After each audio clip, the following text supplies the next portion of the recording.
The season of Lent is the 40 days leading up to Easter weekend, which is Good Friday and Resurrection Sunday. It actually is not a biblical mandate. You won't find it anywhere in Scripture. It dates back to 325 AD at the First Council of Nicaea. Just because Lent isn't found in Scripture doesn't mean that us as evangelical believers can't find something really valuable and practices that grow us spiritually and closer to Jesus throughout the Lent season. Logistically, in 2026, we are starting on Ash Wednesday, which is February 18th.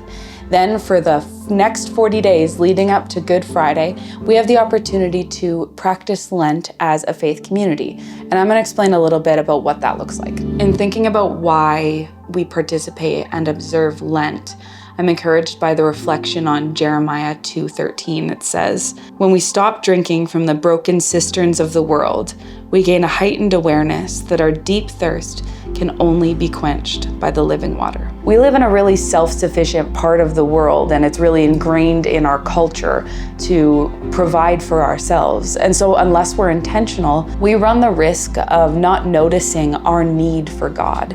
And by observing Lent, we're creating a dependency for Him to work in and through us. And so now, how does one observe Lent? The main three pillars of Lent are widely known as prayer, fasting, and almsgiving. There are some other videos where I'll tackle some of these practices in greater depth, but as a broad scope, Lent invites us to observe and notice God when we notice our pangs of hunger as we fast. Lent invites us to use our time that's normally spent eating to spend one-on-one prayer time with Him. Lent invites us to consider the resources that we've been blessed with and how we can give to those who have less. If this is all new for you and you haven't spent a lot of time intentionally observing Lent in the past, and especially the fasting portion of it, I want to invite you and encourage you to start small. It's important to partner with God as you make a commitment to what you will be practicing over the Lent season. I can only imagine what God can do in and through our community if we all collectively consider how to direct our time and our affections and our prayers towards Him